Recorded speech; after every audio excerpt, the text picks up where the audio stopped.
তারেক রহমান আমি আজকে লিখে দিয়ে গেলাম, তারেক রহমান থাকতে পারবে না। ছাত্রদল যুবদল তো অনেক পরের কথা। আগে ছাত্রলীগ রামদা দিয়া কোপাইত হলো জগন্নাথে, এখন হলো ছাত্রদল কোপাচ্ছে। পরিবর্তন যদি করতে হয় আমাদের সামনে একটাই ওয়ে, সেটা হলো বিএনপি সরকারের পতন করাইতে হবে। এখন ওনারা রামদা নিয়ে মাঠে নেমেছে, প্রশাসন যদি এটা নিষ্ক্রিয় করতে না পারে তাহলে তো আমাদের নিরাপত্তা আমরাই নিশ্চিত করতে হবে। আমরা এখন যে পর্যায়ে এসেছি, এই পর্যায়ে শেখ হাসিনার যে আমল ফ্যাসিস্ট সিস্টেম, তারেক রহমান ওই সিস্টেমের উপরে বসেছেন, বিন্দু মাত্র কোনো পরিবর্তন হয় নাই। আগে ছাত্রলীগ রামদা দিয়া কোপাইতো হলো জগন্নাথে, এখন হলো ছাত্রদল কোপাচ্ছে। আগে হলো যুবলীগ কোপাইতো, এখন হলো যুবদল কোপাচ্ছে। ফলত আমরা এই ব্যবস্থা যে এটা হলো পরিবর্তন চাই। পরিবর্তন যদি করতে হয় আমাদের সামনে একটাই ওয়ে, সেটা হলো বিএনপি সরকারের পতন করাইতে হবে। হয়তো বিএনপি সরকারের পতন, অথবা বিএনপিকে সংস্কার মেনে নিতে হবে। যদি মেনে না নেয় তাহলে বাংলাদেশে অবশ্যই তাদের পতন হবে। অন্যায্যতার বিরুদ্ধে আমাদের ইনশাআল্লাহ লড়াই হবে। বাংলাদেশের সংস্কার বাস্তবায়ন হবে। আমাদের যে ভাইরা শহীদ হয়েছিল সেই ভাইদের বিচার হবে। বাংলাদেশে আগামী যে নির্বাচনগুলো আসতেছে সেই নির্বাচনগুলো গণতান্ত্রিক পদ্ধতিতে হবে। যদি না হয় তারেক রহমানের হৃদয় ঘন্টা বেজে যাবে বাংলাদেশ থেকে। এবং এটা তারেক রহমান আমি আজকে লিখে দিয়ে গেলাম, তারেক রহমান থাকতে পারবে না যদি সংস্কার বাস্তবায়ন না করে। ছাত্রদল যুবদল তো অনেক পরের কথা। এখন ওনারা রামদা নিয়ে মাঠে নেমেছে, আমরা প্রশাসনের দিকে তাকিয়ে আছি। প্রশাসন যদি এটা নিষ্ক্রিয় করতে না পারে তাহলে তো আমাদের নিরাপত্তা আমরাই নিশ্চিত করতে হবে। জগন্নাথের যিনি নির্বাচিত জিএস, তার উপর অতর্কিত হামলা চালানো হয়েছে। জীবন মৃত্যুর সন্দিগ্ধনে আছেন। ঢাকালিয়ার ওইখানে সন্ত্রাসীরা মারামারি করছে, মারামারি না হামলা চালাচ্ছে। মারামারি হলো দুই পক্ষের মধ্যে, আর এক পক্ষ যদি হামলা চালাবে মারামারি হয় না। ঢাকা কলেজেও হয়তো বা একটু পরে শুরু হবে, এই জন্য শুরু হয়ে গেছে। আমরা আজকে এখানে একসাথে হয়েছি যখন আজকে 4 তারিখ, আমি যদি 2024-এ ফেরত যাই, ঠিক এই সময়টাতে কারফিউ জারি হবে। আর্মি আমাদেরকে বললো যে আপনাদেরকে শাহবাগ ছেড়ে চলে যেতে হবে, যেই কোনো মূল্যে আমাদেরকে থাকতে দিবে না, অতর্কিত হামলা চালানো হবে। পরবর্তীতে আমরা চিন্তা করলাম যদি ক্যাম্পাসের ভিতরে যাই তাহলে একটা পুরো রাত একটা ম্যাসাকার চালানো হবে, আর যদি থেকে যাই তাহলে ম্যাসাকার চালানো হবে শাহবাগে। আমার মনে হয়েছে আমি আর নাহিদ ছিলাম, আরো 4-5 জন ছিলাম, পুরো ঢাকাতে সব বাসায় ফোন দিয়েছিলাম, কেউ বাসায় জায়গা দেয় নাই। এখন অনেক বিপ্লবী বের হয়েছে। পরবর্তীতে আমরা একটা বাসায় আশ্রয় নিয়েছিলাম। তো সেই 2024-এর 4 তারিখ আর জগন্নাথ ভার্সিটিতে যা চলতেছে 4 তারিখের মধ্যে 2 বছর পরে কোনো পার্থক্য দেখি না, একইভাবে চলতেছে। আজকে এখানে প্রোগ্রামে উপস্থিত আছেন রাষ্ট্র সম্মানিত বিপি এবং এই ক্যাম্পাসের সম্মানিত অধ্যক্ষ সাহেব, আসাতিজায়ে কারাম, তালেবে আজম। আমি পড়াশোনা করেছি দারুন্নাজাতে। আমি ঢাকাতে মীর হাজারীবাগ ক্যাম্পাসে ভর্তি হইতে আসছিলাম। পরে আমি ওইখানে একটু ঢুকবো, দেখি মীর হাজারীবাগে মারামারি চলতেছে। যেদিন ভর্তি হইতে আসছিলাম, পরে এলাকা থেকে বের হয়ে অন্যদিকে চলে গেছি। পরে শুনলাম যে আরেকটা মাদ্রাসা ভালো আছে, সেটা হলো দারুন্নাজাত, ওইখানে ভর্তি হয়েছিলাম। তো আমাদের পরীক্ষার হল ছিল হলো মীর হাজারীবাগ এই ক্যাম্পাসে। এবং মীর হাজারীবাগে হলো আইসা শুনছি এখানে বিপি আছে, টঙ্গীতেও বিপি আছে, কিন্তু আমরা দারুন্নাজাতের বিপি জিএস কিছু পাই নাই। এটা আমাদের দুর্ভাগ্য। তো আপনারা তো একদম শুরু থেকেই যে কিভাবে নতুন লিডারশিপ সৃষ্টি করা যায় চর্চাটা করে থাকেন। পরবর্তীতে মীর হাজারীবাগের এখানে আমি কোচিংও করেছিলাম, অনেক শিক্ষকের সাথে মেশার সুযোগ হয়েছিল। টঙ্গী ক্যাম্পাসেও গিয়েছিলাম, সেখানে অনেক শিক্ষকের সাথে মেশার সুযোগ হয়েছিল। দারুন্নাজাতেও অনেক শিক্ষকের সাথে মেশার সুযোগ হয়েছিল। আলহামদুলিল্লাহ, যারা বিশেষত 4-5টা ক্যাম্পাস, যেমন হলো জামিয়া কাসেমিয়া, জামিয়া আহমেদিয়া সুন্নিয়া, যারা হলো দ্বীনের মডার্ন যে এডুকেশন, দুইটার সমন্বয়ে, এগুলো কি আসে না, সমন্বয়ে বাংলাদেশে একটা খুব ভালো জায়গা নিয়ে যাচ্ছেন। আমরা পরে যখন ক্যাম্পাসে আসলাম, আমাদের মধ্যে আবার এই 5টা-6টা ক্যাম্পাসে যারা ছিল তাদের মধ্যে আবার একটা বন্ডিং হয়ে উঠত। এবং দেখা গেছে যারা টপার ছিল ইউনিভার্সিটিতে সবগুলো এই ক্যাম্পাসগুলো থেকেই থাকতো। আমাকে কালকে বিপি সাহেব বললেন এখানে আসার জন্য, আমি ওনার নির্দেশ ক্রমে এখানে চলে আসলাম। কারণ এখানে এসে মনে হচ্ছে যে আমি আবার সেই ক্যাম্পাসে আছি। এটা ভালো লাগলো যে আপনাদের সাথে কথা বলার জন্য, দেখা করার জন্য। আমি চেয়েছিলাম যে অন্য লাইনে যাব, একাডেমিয়াতে, কারণ সাইয়েদ কুতুব, কারজাবি রহমতুল্লাহ আলাইহি ওনাদের বইগুলো আমার অনেক বেশি পড়া ছিল। নাসিরউদ্দিন আলবানী ওনার বইগুলো আমি বেশি পড়তাম দারুন্নাজাতে থাকাকালীন। আমার একজন শিক্ষক ছিল, যদিও দারুন্নাজাতে ওই বইগুলো পড়া যেত না ওইভাবে। তো ওইখান থেকে দেখা গেছে যে একাডেমিয়াতে কাজ করব, ক্যাম্পাসে আসব, কিন্তু জীবনের গতিবেগে একাডেমিয়া থেকে অন্যদিকে ছিটকে পড়লাম। তো এখন হলো রাজপথের একাডেমিয়াতে আছি, এখান থেকে প্রতিনিয়ত শিখছি। সেই শেখার মধ্যে হলো কখনো রক্ত ঝরছে, যেগুলো আমি বইয়ের মধ্যে পড়তাম এখন সরাসরি এগুলো এক্সপিরিয়েন্স করছি। আমাদের ক্যাম্পাসে এসে যেটা এক্সপিরিয়েন্স হয়েছে, আমি তো আবার এই ডি ইউনিট দিয়ে হলো বিজনেস ফ্যাকাল্টিতে চলে আসছি। ওই জায়গায় আমার একটা অনুভূতি সৃষ্টি হয়েছে যে মাদ্রাসা সেক্টরে কমার্স সেকশনটা চালু করা যায় কিনা। সায়েন্স আছে, আর্টস আছে, এবং আমাদের দারুন্নাজাত থেকে, মিল্লাত অথবা যে কোনো জায়গা থেকে সায়েন্স থেকে প্রচুর পোলাপাইন হলো বুয়েট মেডিকেলের চান্স পাচ্ছে। তো ইনশাল্লাহ আমরা ক্ষমতায় আসলে বা আল্লাহ সুযোগ দিলে 11 দলীয় জোট অথবা এনসিপি যেভাবে হোক না কেন, আমি নিজে পার্সোনালি এটা চেষ্টা করব। কারণ যেহেতু কোরআনে এসেছে আল্লাহ চালু হয়ে গেছে, যাক আলহামদুলিল্লাহ। কারণ কমার্সে আমি যেটা গিয়ে দেখেছি, আমরা একদম 3 থেকে 4 জন স্টুডেন্ট ছিলাম। তো এটা খুবই ভালো দিক, যেহেতু কোরআনে এসেছে যে আহাল্লাহুল বাই'a ওয়া হারামার রিবা। মাদ্রাসা সেক্টরে যারা আছেন অনেকেই ব্যবসা বাণিজ্যে নিয়োজিত আছেন, অথবা আমি যখন বাইরের কান্ট্রিগুলোতে যাই সেখানেও অনেকটা দেখতে পাচ্ছি। কিন্তু এটা প্রাতিষ্ঠানিক শিক্ষা না থাকার কারণে অনেক জায়গা থেকে পিছিয়ে যেতে হয়। এটা সলভ হয়ে গিয়েছে, এটা যারা করেছেন আল্লাহ তাদেরকে জাযা দান করুন। এখন আমাদের ভবিষ্যৎ কর্তব্য কি? ভবিষ্যৎ কর্তব্য হলো, বাংলাদেশ হলো একটা আজাদির ভূমি। এই আজাদির ভূমিতে অনেক মানুষ লড়াই করে গিয়েছেন। 47-এ লড়াই করে গিয়েছেন, 71-এ লড়াই করে গিয়েছেন, 90-তে লড়াই করে গিয়েছেন, এবং পরবর্তীতে 24-এ লড়াই করেছেন।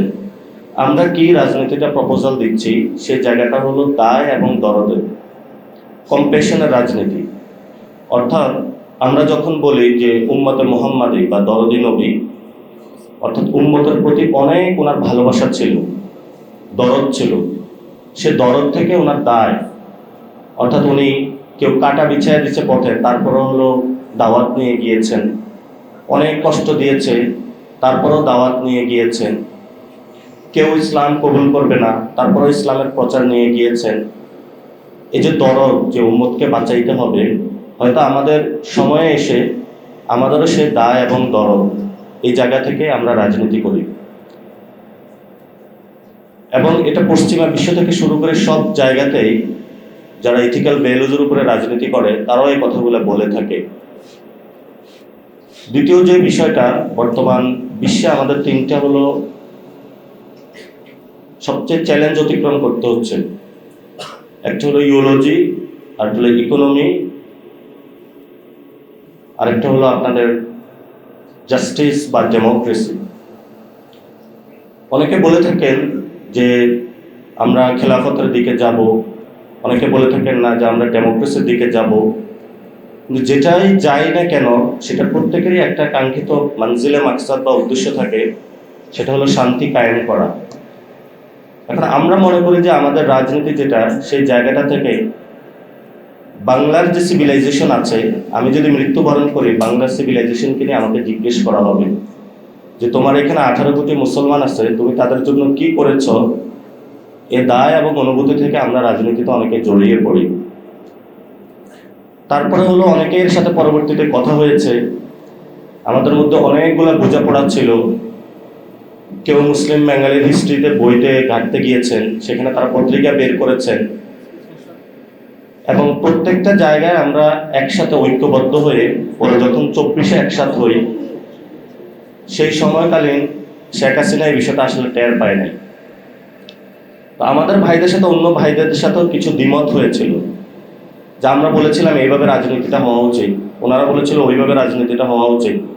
আমরা একটু মাঠে কুচকাওয়াজটা বেশি করতাম, কখনো দেখা গেছে যে কাশ্মীর নিয়ে প্রোগ্রাম করতাম, কখনো প্যালেস্টাইন নিয়ে প্রোগ্রাম করতাম, কখনো প্রোগ্রাম করতাম হলো ক্যাম্পাসে হলো ডাকসু নিয়ে, কখনো হলো হলের গেস্ট রুম নিপীড়ন নির্যাতনের বিরুদ্ধে। এই কুচকাওয়াজ করতে করতে করতে একটা সময় হলো আমরা শাহবাগে এসে উপস্থিত হইলাম। শাহবাগে আসার পরে হাসিনা বলতেছে তোমাদের গুলি করা হবে। তা আমাদের সাথে অনেকে আবার একসাথে হয়েছে, তারা বলতেছে যে বৈষম্য বিলোপ করতে হবে।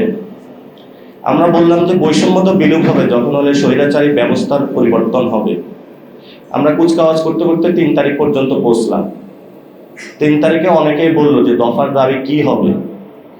অনেকে এখন দফা দাবি লিখে যে যেভাবে লেখুক না কেন, রেওয়ায়ত বর্ণিত বিভিন্ন রকম হইতে পারে, সেখানে আমরা একটা সুন্দর জিনিস দিলাম যে ফেসিবাদী ব্যবস্থার বিলোপ এবং নতুন রাজনৈতিক বন্দোবস্ত। ফেসিবাদী ব্যবস্থার বিলোপের জায়গায় আমরা বললাম যখন সোসাইটি নতুনভাবে কনস্ট্রাক্ট করে, সেই সোসাইটিতে নতুন করে একটা ব্যবস্থা নিয়ে আসতে হয়, বা নতুন সংবিধান বা নতুন দলিল নিয়ে আসতে হয়। রাসূল সাল্লাল্লাহু আলাইহি ওয়াসাল্লাম যখন মদিনায় গিয়েছিলেন, সেখানে একটা মদিনা সনদ হয়েছিল এবং পরবর্তীতে চুক্তিও হয়েছিল। সেখানে মদিনার যত আউস খাজরাজ থেকে শুরু করে সবাই কিভাবে নতুন করে বসবাস করবে। তো আমাদের গত ৭১ একটা দলিল হয়েছিল বাংলাদেশে। সেই দলিলটার ভিত্তি ছিল সাম্য, মানবিক মর্যাদা এবং ন্যায় বিচার। এই 3টি ভিত্তিতে যে রাষ্ট্রের দালিলিক যে প্রমাণ বা চুক্তি গঠন হয়েছিল, সেই চুক্তির পরে 53 বছরে বাংলাদেশের এমন কোনো প্রতিষ্ঠান নাই যে প্রতিষ্ঠানটা সক্রিয়ভাবে কাজ করেছিল। ৭১-এর পরে মুজিব আইসা বললো এই 3টা ভিত্তিতে চলা যাবে না। মুজিব হলো সংবিধানে 4টা জিনিস দিয়ে দিল এবং নিজের একটা রক্ষী বাহিনী বানাইল। মুজিবের পরে যখন জিয়াউর রহমান আসলো, জিয়াউর রহমান এই সংবিধানের একটা পরিবর্তন উদ্যোগ নিয়েছিলেন। সেই সময় একটা ভোটও হয়েছিল, কিন্তু জিয়াউর রহমান সাহস করতে পারেন না এই সংবিধানটা পরিবর্তন করার জন্য। পরবর্তীতে তো এরশাদ এসেছিল, এরশাদের পর বেগম খালেদা জিয়া এসেছিল। খালেদা জিয়াও কিছু চেষ্টা করেছিলেন। 90-এর যে আন্দোলনটা হয়েছিল, 3 দলের একটা রূপরেখা হয়েছিল, সেখানেও কিছু পরিবর্তনের সুযোগ এসেছিল, সেটাও করা হয় নাই। পরের ইতিহাস তো আপনারা জানেন, শেখ হাসিনা একটানা 17 বছর ছিল। 17 বছর থাকার পরে যখন এই পুরো ব্যবস্থাটা ভেঙে পড়লো, তখন আমরা বলছি যে আমাদের একটা নতুন ব্যবস্থার মধ্য দিয়ে যাইতে হবে। এই সামাজিক চুক্তি লাগবে, যে সামাজিক চুক্তির আয়তা হলো আমাদের খুনিরা থাকতে পারবে না, শেখ মুজিবের রক্ষী বাহিনী থাকতে পারবে না, আমাদের উপরে যে ভারত রাষ্ট্র প্রতিনিয়ত আমাদের আজাদিকে নিয়ে যাচ্ছে, সেই ভারত রাষ্ট্রের এখানে ইন্টারফেয়ারেন্স থাকতে পারবে না। আমরা সেই জায়গাটার নাম বললাম নতুন বন্দোবস্ত, যেটাকে ইংরেজিতে বলে নিউ সেটেলমেন্ট। এই নিউ সেটেলমেন্টের জায়গাটা বিশ্ব বহু রাষ্ট্র হয়েছে। যেমন আপনারা ধরেন কোরিয়া, দক্ষিণ কোরিয়া এখন 5th রিপাবলিকে আছে। তারপরে নেপালের উদাহরণ আসেন, নেপালেও তারা তাদের মধ্যে নতুন সেটেলমেন্ট করেছে। যুগে যুগে অনেক জায়গায় নতুন সেটেলমেন্ট হয়েছে। সেই সেটেলমেন্টের যখন আমরা কথা বললাম, অনেকে রাজি হইল না যে সেটেলমেন্ট দরকার নাই। কেন দরকার নাই এটা তো আজকে আপনারা বুঝতে পারছেন, যে তাহলে আজকে হলো রামদা দিয়ে কাউরে কোপাইতে পারবে না। এই রামদা দিয়ে কোপানোর জন্য ওই সময় হলো বিএনপি হলো নিউ সেটেলমেন্টে যায় নাই। এবং এই গণ অভ্যুত্থানের পরে ক্যাম্পাসে দেখেছে সব ছাত্র সংগঠন একসাথে ওই মারামারির জন্য রেডি। পরে আমরা 3 জন গেলাম, সকল ছাত্র সংগঠনকে ডাকলাম। ডাকার পরে প্রায় 15-20টা ছাত্র সংগঠন একসাথে হয়েছিল। হওয়ার পরে সবাই বিক্ষুব্ধ, কে কাকে খাবে, কে কাকে মারবে। আমরা বলতেছি আজকে থেকে ক্যাম্পাসে কোনো মারামারি চলবে না। যেই ক্যাম্পাস থেকে মারামারি করবে তাকে প্রশাসনের কাছে হ্যান্ড ওভার করা হবে। সেই সময়কালীন সকল ছাত্র সংগঠনের মধ্যে একটা চুক্তি হয়েছিল যে আমরা ক্যাম্পাসে মারামারি করব না। পরবর্তীতে সেই চুক্তি থেকে অনেকে বের হয়ে যায়। বের হওয়ার পরিস্থিতি কিন্তু আজকে এই পর্যায়ে এসেছে যে যাকে ইচ্ছা যেখানে ইচ্ছা মারামারি করা যাবে, সব করা যাবে। এবং পরবর্তীতে যখন সরকার গঠন করা হয়েছিল, সেই সরকারে সকল দলের সকলের অংশগ্রহণ ছিল। সরকারের কয়েকদিন যাওয়ার পরে এক দল বলল যে আমাদের লোক নাই এখানে। এর কয়েকদিন পরে এক দল বলল যে না আমাদের লোক নাই। পরবর্তীতে দেখলাম ঢাকার রাজপথে হলো খোকাপুত্র ইশরাক নেমে গেল, আন্দোলন করে। সব জায়গায় শুধু আন্দোলন হচ্ছে। আমি নিজে ডিরেক্টলি 194টা আন্দোলন যেখানে হলো মাঠে গিয়ে কাজ করতে হয়েছে। এখন অনেকে বলবে আমরা তো প্রশাসন না, কাজ করেছিলাম কেন? কাজ করেছিলাম এই জন্য সবাই মারামারি করে, প্রশাসনও ডিল করতে পারে না। পরবর্তীতে আমরা ন্যায় এবং গণতন্ত্রের ভিত্তিতে একটি নির্বাচনের মধ্য দিয়ে বাংলাদেশকে তুলে দিলাম, কিন্তু সেখানে কোনো গণতন্ত্রের ছোঁয়া দেখতে পাইলাম না। আমি নিজে এক্সপিরিয়েন্স করলাম যে বাংলাদেশে এই ইলেকশনটা একটা সঠিক ইলেকশন হয় নাই, যেখানে ইঞ্জিনিয়ারিং হয়েছে, এবং ইঞ্জিনিয়ারিং হয়েছে এখানেও একজন রাজসাক্ষী আছেন যাকে হলো ইঞ্জিনিয়ারিং করে হারানো হয়েছে। ওই ইলেকশনের আগে আমরা বলেছিলাম আমাদের বাংলাদেশে 3টি জিনিস বাস্তবায়ন করতে হবে। যেহেতু নতুন সংবিধান হয় না, আমরা একটু পিছাইলাম। ঠিক আছে, তাহলে একটা সংস্কার কমিশন হবে, সংস্কার বাস্তবায়ন করতে হবে, এবং যারা 1400 শহীদ হয়েছে তাদের বিচার করতে হবে। সেটাও বাস্তবায়ন হয়নি। আমরা এখন যে পর্যায়ে এসেছি, এই পর্যায়ে শেখ হাসিনার যে আমল, ফ্যাসিস্ট সিস্টেম, তারেক রহমান ওই সিস্টেমের উপরে বসেছেন, বিন্দু মাত্র কোনো পরিবর্তন হয় নাই। আগে ছাত্রলীগ রামদা দিয়া কোপাইতে হলো জগন্নাথে, এখন হলো ছাত্রদল কোপাচ্ছে। আগে হলো যুবলীগ কোপাইতো, এখন হলো যুবদল কোপাচ্ছে। ফলত আমরা এই ব্যবস্থা যে এটা হলো পরিবর্তন চাই। পরিবর্তন যদি করতে হয় আমাদের সামনে একটাই হয়, সেটা হলো বিএনপি সরকারের পতন করাইতে হবে। হয়তো বিএনপি সরকারের পতন, অথবা বিএনপিকে সংস্কার মেনে নিতে হবে। যদি মেনে না নেয় তাহলে বাংলাদেশে অবশ্যই তাদের পতন হবে। আর আমি 1 মিনিটে শেষ করব। তাহলে সেখানে মাদ্রাসা শিক্ষার্থীদের কাজ কি? আমি মনে করি প্রাইভেট, পাবলিক, মাদ্রাসা, বাংলা, আমি এগুলোকে পার্থক্য করি না। শিক্ষার্থী তো শিক্ষার্থী, আবার আলাদা করা কি দরকার আছে? কবে দুঃখজনক হলো, এই অভ্যুত্থানের পরে আমাদের বামপন্থী ভাইয়েরা একটা আলাপ তুলেছিলেন যে প্রাইভেটের শিক্ষার্থীরা হারায় যাচ্ছে। আমরা সেটার জন্য দৌড়ে প্রাইভেট ইউনিভার্সিটিতে গেলাম, কিন্তু ওই ভাইয়েরা জীবনে কখনো বাংলাদেশের মাদ্রাসা শিক্ষার্থীদের তারা হলো 2 চোখ দিয়ে বাংলাদেশে দেখতে পায় না, কারণ তারা বাংলাদেশে অন্ধ। এই গণ অভ্যুত্থানে অনেক স্টুডেন্ট যারা মাদ্রাসা সেক্টর থেকে অবদান রেখেছিল, কখনো তাদের অবদানকে স্বীকার করা হয় নাই, তাদেরকে রাজনীতিতে ওইভাবে হলো আসতে দেওয়া হয় নাই। ভবিষ্যতেও স্বীকার করবে কিনা এটা জানি না। আমি মনে করি এই লড়াইটা মাদ্রাসা সেক্টরে যারা আছেন, আপনাদের লড়াই, এই লড়াইটা আপনাকে কেউ দিয়ে যাবে না। আপনার লড়াই করে আপনার যে ন্যায্য হিস্সা, যে ন্যায্য অধিকার, এটা বাংলাদেশে আদায় করতে হবে। পিছিয়ে থাকার কোনো সুযোগ নাই। যদি কেউ আদায় করতে না দেয় তাহলে সে অন্যায্যতার বিরুদ্ধে আমাদের ইনশাল্লাহ লড়াই হবে। সে লড়াই ইনশাল্লাহ সকল মানুষ জয়ী হবে।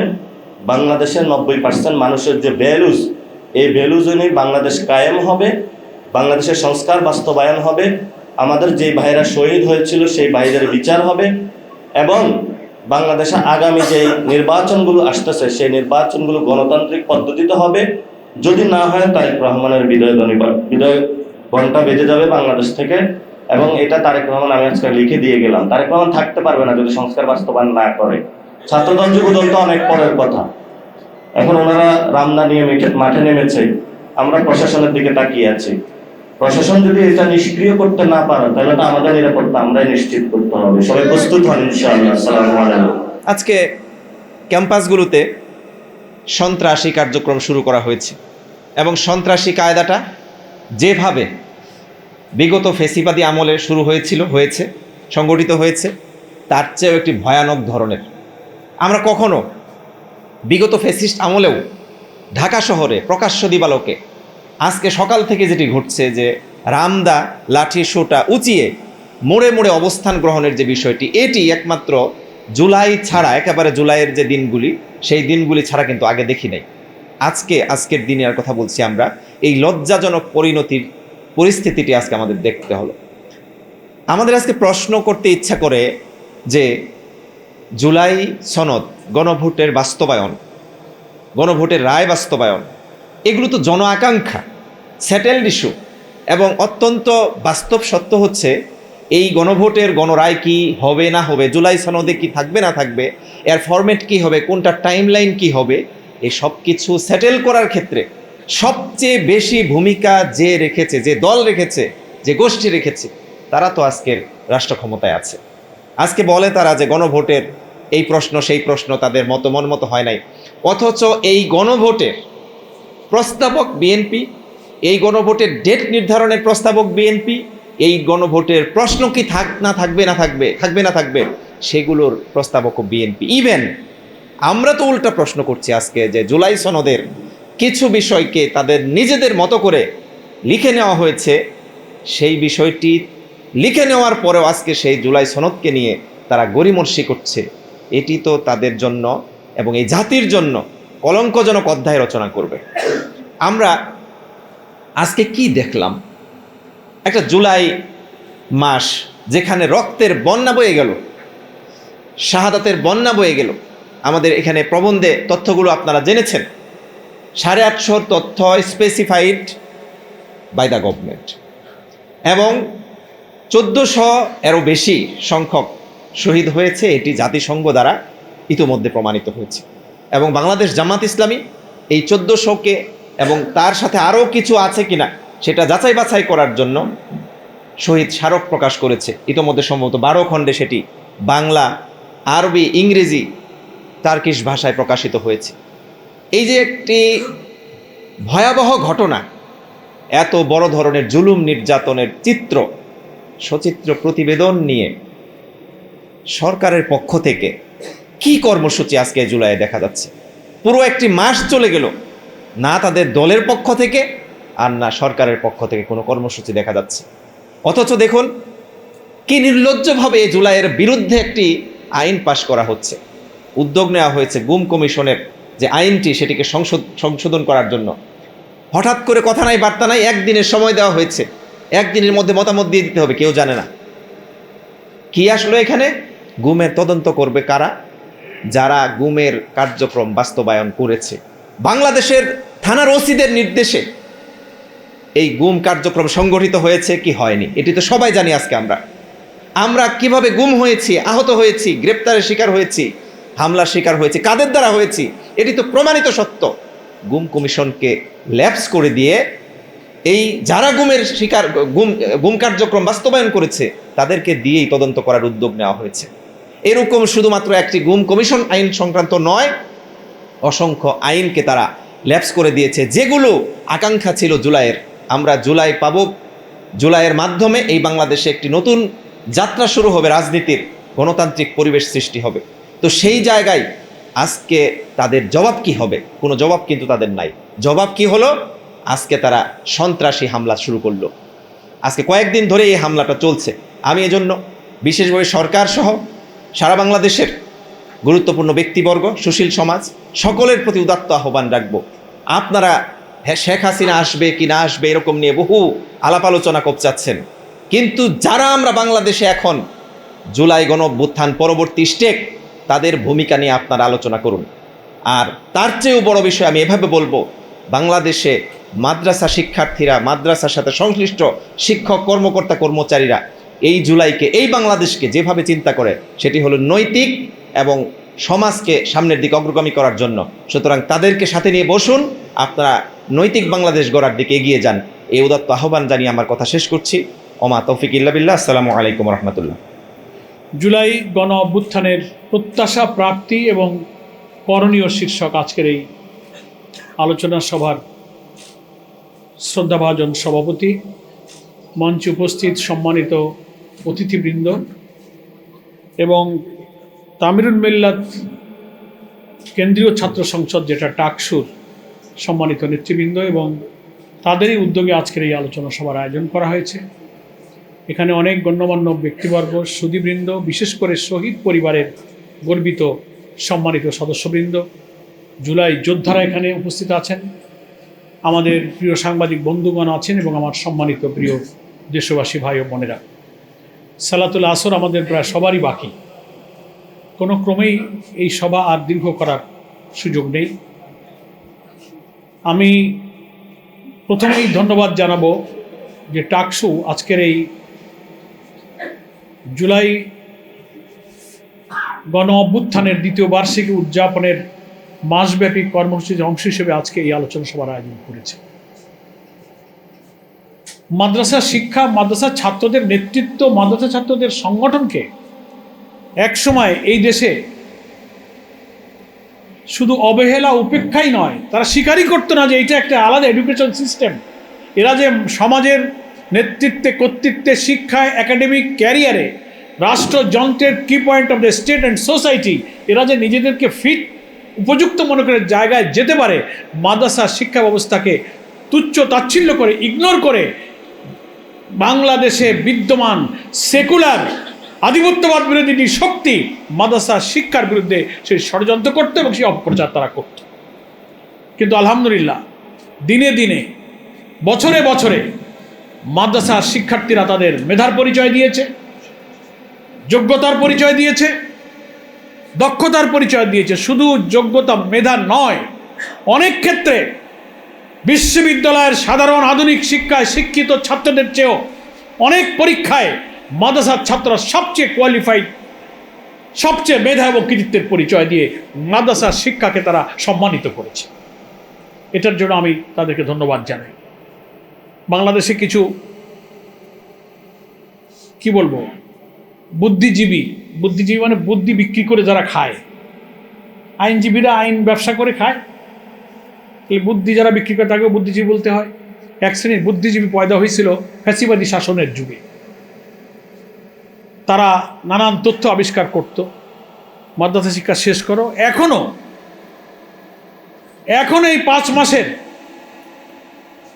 ক্ষমতাসীন সরকার ফ্যাসিবাদ বিরোধী আন্দোলনের তারা একটা স্টেক হোল্ডার দাবি করে। তাদের শাসন ক্ষমতার থেকেও এখনো টকশোতে এবং নানান জায়গায় বলতেছে মাদ্রাসা শিক্ষার দরকারটা কি, মাদ্রাসা শিক্ষা তুলে দিতে হবে, এবং নানান রকম আপত্তিকর অভিযোগ এবং কথাবার্তা তারা বলছে। এরা সব ফ্যাসিবাদের পক্ষে ন্যারেটিভ তৈরি করে। আওয়ামী লীগকে বাংলাদেশে আবার পুনর্বাসনের জন্য যে সমস্ত যুক্তি তথ্য প্রয়োজন, এক শ্রেণীর টকশোজীবীরা, এক শ্রেণীর বুদ্ধিজীবীরা তারা আজকে সেই সব ষড়যন্ত্র লিপ্ত হয়েছে। মাদ্রাসা শিক্ষার বিরুদ্ধে তাদেরই ষড়যন্ত্র আগেও ছিল, নতুন করে তারা চক্রান্ত করছে। এমন সময় তামিরুল মিল্লাত মাদ্রাসার কেন্দ্রীয় ছাত্র সংসদ এই আলোচনা সভার আয়োজন করে আমি মনে করি প্রমাণ করেছে যে মাদ্রাসার ছেলেরাও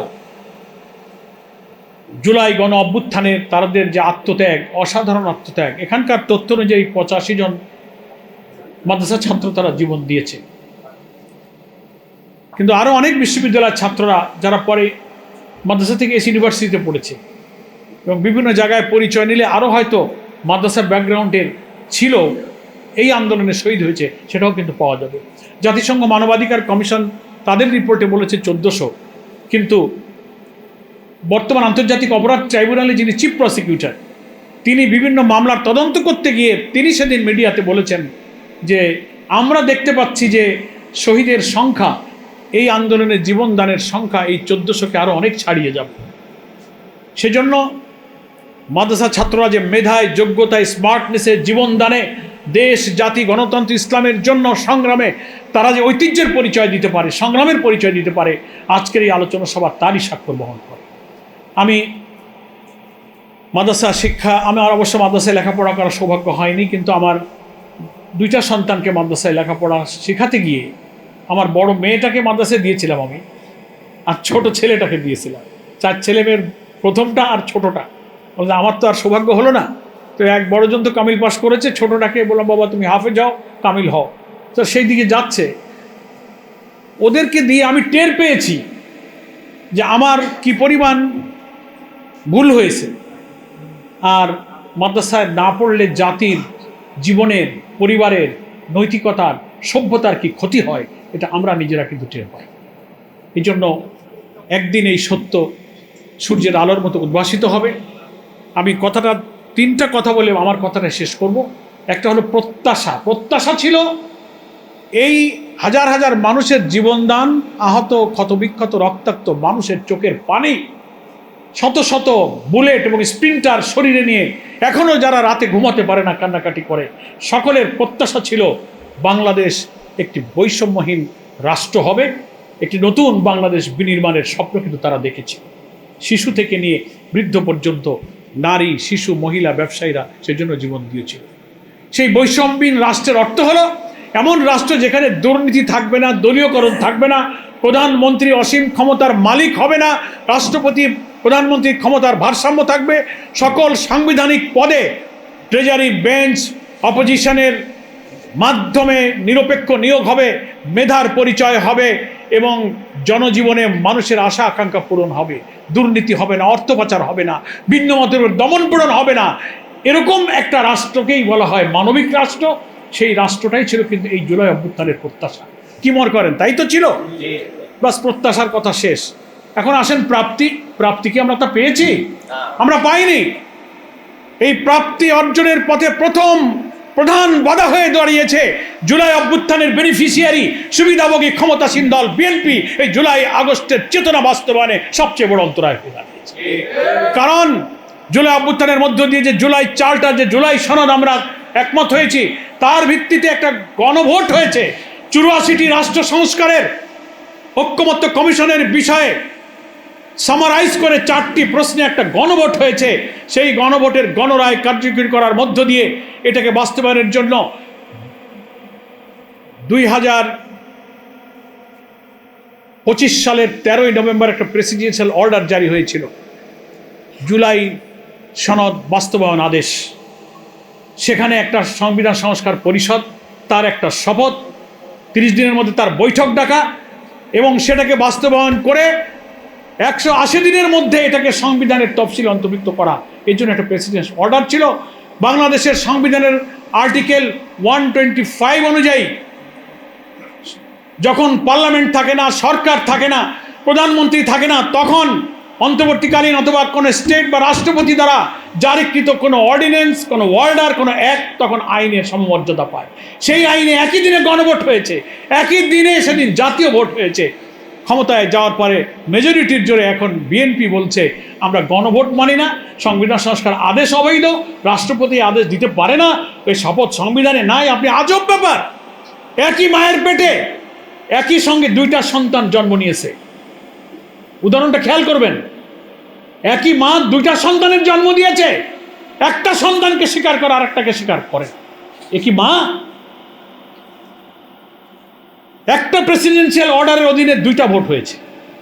আপনি জাতীয় ভোটটা মেনে নিলেন, কারণ ওইটা মেনে নিলে তো সুখ লাগে। এখন এমপি হওয়া গেছে, মন্ত্রী হওয়া গেছে, প্রধানমন্ত্রী হয়েছেন, পার্লামেন্ট হয়েছে, সরকার হয়েছে। একই আদেশের একটা মানবেন আর একটা মানবেন না, এটা জাতির সঙ্গে কি দ্বিচারিতা? এটা আপনি আইন লঙ্ঘন করেছেন, প্রেসিডেন্সিয়াল অর্ডারকে লঙ্ঘন করেছেন। এই জন্য আমি ওই যে প্রাপ্তির প্রসঙ্গে কথা বললাম, এই প্রাপ্তির পথে প্রধান অন্তরায় হচ্ছে জুলাই বিপ্লবের বেনিফিশিয়ারি বিএনপি সবচেয়ে বড় বাধা। কারণ 84টি সাংবিধানিক সংস্কারের গুরুত্বপূর্ণ 10-12টি প্রশ্নে তারা ভিন্ন মত, নোট অফ ডিসেন্ট দিয়েছে।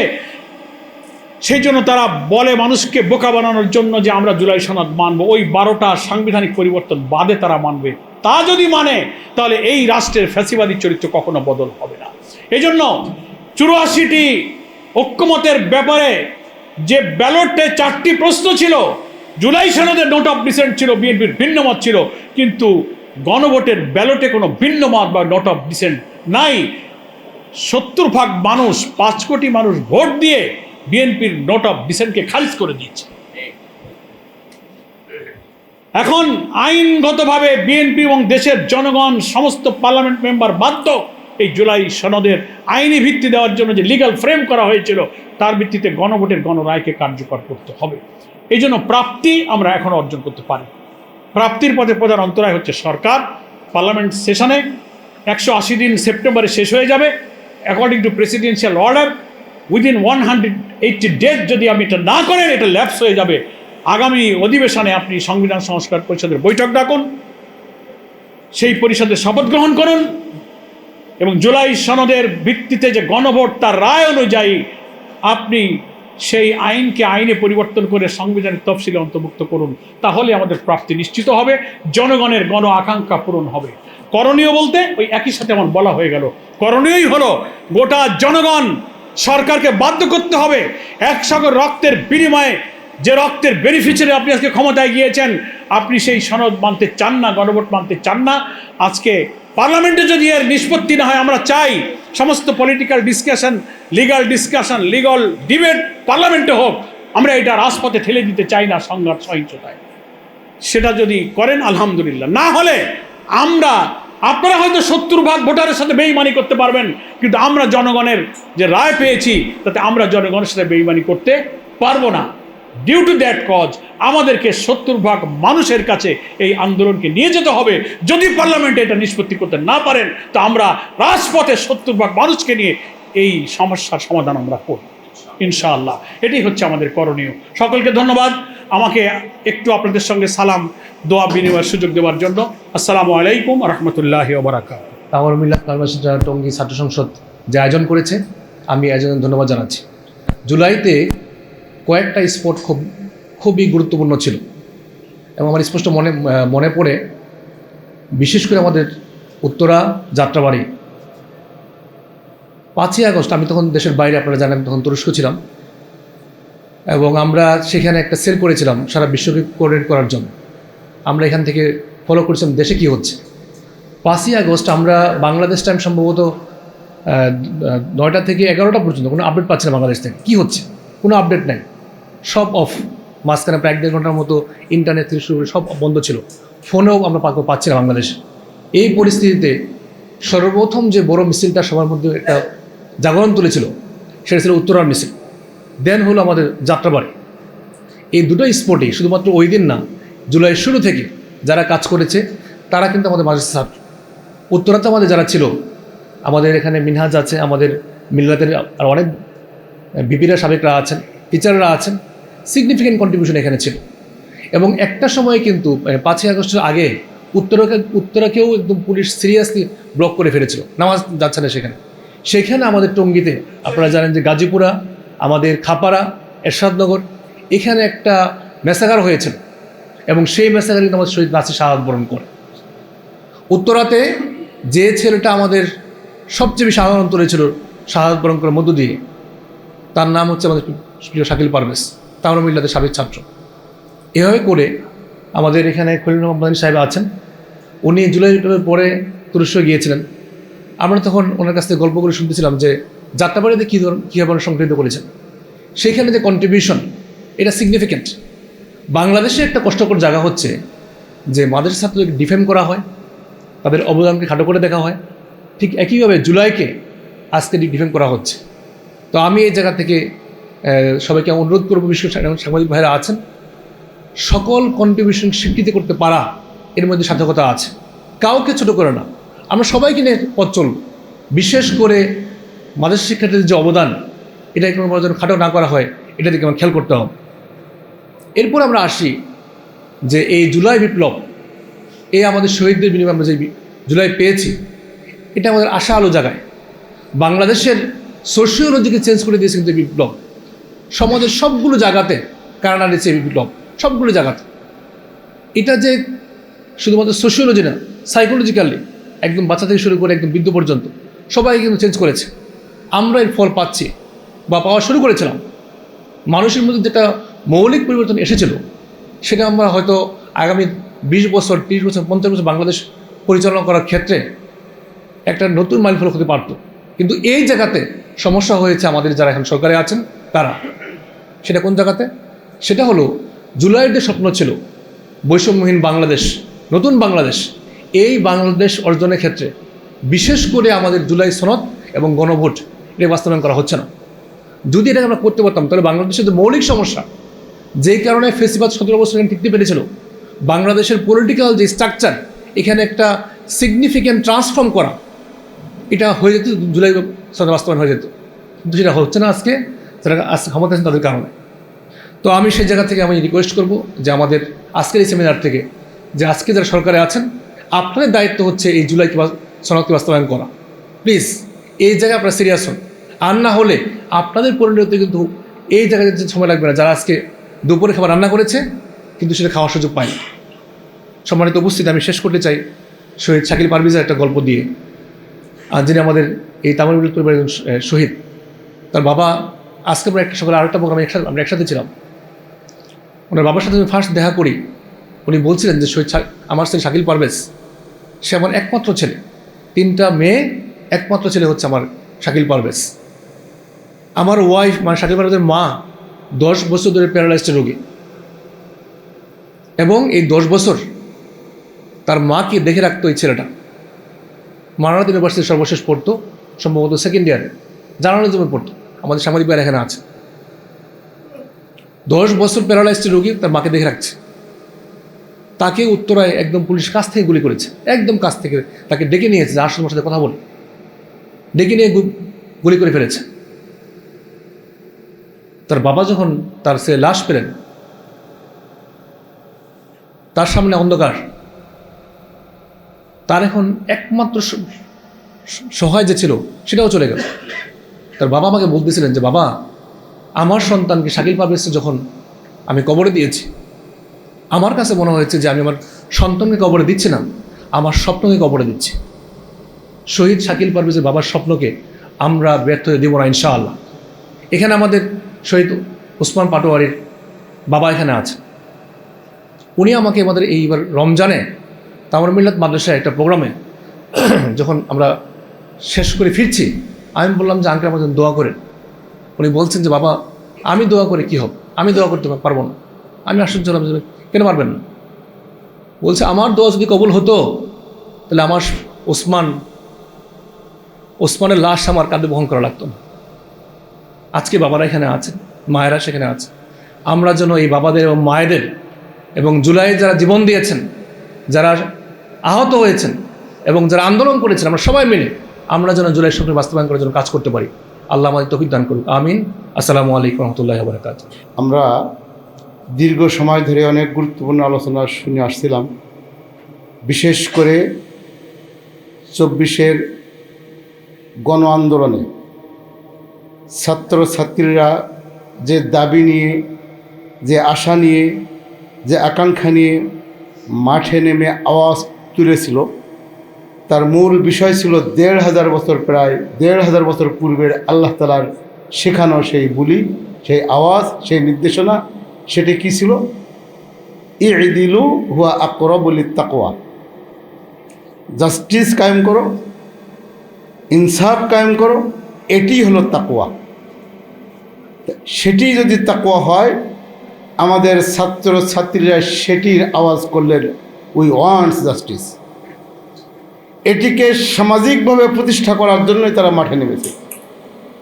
আরেকটি হলো ওয়ারফাইল্লাহুল্লাযীনা আমানু মিনকুম আল্লাযীনা উতুল ইলমা দারাজাত, যারা ঈমান এনেছেন আর যাদেরকে জ্ঞান দেওয়া হয়েছে, প্রজ্ঞা দেওয়া হয়েছে, হিকমত দেওয়া হয়েছে, যাদের যোগ্যতা আছে, মেধার ভিত্তিতে সমাজ পরিচালনার জন্য তারা যে আওয়াজ তুলল, আল্লাহ বলেন দারাজাত, যাদের মেধা আছে, যোগ্যতা আছে, তাদেরকে আল্লাহ তাআলা দারাজাত দিবেন। দারাজাতের তাফসীরে বলা হয়েছে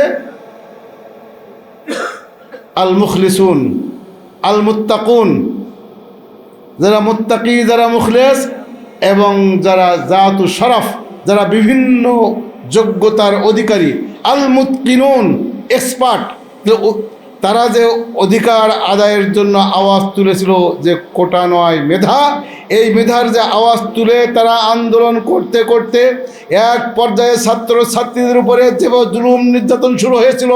আমরা ইতিপূর্বে শুনেছি ঢাকা মেডিকেলে আমাদেরকে যাওয়ার মতো সুযোগ দিচ্ছিল না, এদিকে সলিমুল্লাহ মেডিকেলে ঢোকার সুযোগ দিচ্ছিল না। এক পর্যায়ে ন্যাশনাল মেডিকেলে যেয়ে দেখা গেল রক্তর পর রক্ত ছাত্রছাত্রীদের, ঢাকা ইউনিভার্সিটির ছাত্রছাত্রীদের রক্তে ভেসে যাচ্ছে। সর্বোপরি 16ই জুলাই থেকে মাদ্রাসার ছাত্ররা একাকার হয়ে গেল ছাত্র জনতার এই যৌক্তিক দাবির পক্ষে। আমি সংক্ষিপ্তভাবে বলতে চাই, বিশেষ করে এই 16ই জুলাইয়ের পরে টঙ্গী থেকে এদিকে উত্তরা পর্যন্ত, যাত্রাবাড়ি থেকে সাইনবোর্ড পর্যন্ত, যাত্রাবাড়ি থেকে এদিকে পোস্তকলা ব্রিজ পর্যন্ত আন্দোলনের ভ্যানগার্ড তৈরি করে তামিরুল মিল্লাত কামিল মাদ্রাসার মেন ক্যাম্পাস এবং টঙ্গী ক্যাম্পাসের ছাত্ররা মাঠে নেমে ছাত্র জনতার সাথে তারা একাকার হয়ে শহীদ হয়ে বুক পেতে দিয়ে, এমনকি উপর থেকে হেলিকপ্টার বোমা মেরে তাদেরকে তছনছ করা হচ্ছিল, কিন্তু তারা ময়দান ছেড়ে যায়নি, সকলেই দেখেছেন। এবং আপনারা লক্ষ্য করেছেন, এমনকি হাসিনা যখন পালিয়ে গেল তখনও সেই 5 তারিখের অবস্থা সবাই জানেন। সন্ধ্যা পর্যন্ত হেলিকপ্টার থেকে বোমা মারা হয়েছে, আসর পর্যন্ত ধোঁয়া যাত্রাবাড়ি এবং সাইনবোর্ড এরিয়া আপনারা লক্ষ্য করেছেন, টেলিভিশনে দেখেছেন, এবং যারা ময়দানে ছিলেন দেখেছেন। অতএব মাদ্রাসা ছাত্রদের যে অবদান, এবং আলিয়া মাদ্রাসার ছাত্রদের সাথে এদেশের কওমি মাদ্রাসার ছাত্রদেরকে নামানো হয়েছিল। তারাও মাঠে নেমে উই ওয়ান্ট জাস্টিসের পক্ষ হয়ে তারা এই সমস্ত অসহায় ছাত্রছাত্রীদের পক্ষ নিয়ে মাঠে অটল এবং অবিচল ছিলেন এবং তারা শহীদ হয়ে তামিরুল মিল্লাতের পাঁচটি তাজা প্রাণ শহীদ হয়ে যাত্রাবাড়ি থেকে সাইনবোর্ড পর্যন্ত 78টি তাজা প্রাণ 2জন মিল্লাতের ছাত্র সহ এবং 78টি তাজা প্রাণ সেদিন শহীদ হয়ে যায় এবং প্রায় 168 জন একবার চিরতরে পঙ্গুত্ব বরণ করে, যাদেরকে এখনো পর্যন্ত আমাদের মুরব্বিয়ানে কেরাম তাদেরকে খোঁজ খবর রাখছেন। তাই আসুন, এ দেশে আবার মাঝে মাঝে শোনা যায় উকিঝুঁকি মারছে আসার জন্য। আমাদেরকে নিশ্চিত বিশ্বাস করতে হবে পৃথিবীর ইতিহাসে পালানো ফ্যাসিস্ট কোনো শক্তি আর নতুন করে আসতে পারে না। কিন্তু বাংলাদেশে আমাদের বাচ্চু ভাই এখানে আছেন, ওনারা যে সনদে স্বাক্ষর করেছিলেন, যে জুলাই সনদ, এই জুলাই সনদ যদি বাংলাদেশে বাস্তবায়িত না হয় তাহলে আবার নব্য ফ্যাসিস্ট তৈরি হবে। আবার আজকে পেপার পত্রিকায় এবং আজকের ফেসবুকে দেখছি আবার অস্ত্রের ঝঞ্ঝনানি। আসুন, এই অস্ত্রবাজ বন্ধ করতে হবে, সন্ত্রাসীদেরকে চিরতরে স্তব্ধ করে দিতে হবে, আর কোনো নব্য ফ্যাসিস্ট এদেশে তৈরি হতে দেওয়া যাবে না। যদি আবার কেউ তৈরি হতে চায় তাদেরকে মনে রাখতে হবে ওয়াসায়ালামুল্লাযীনা যালামু আইয়া মুনকালাবি ইয়ানকালিবুন।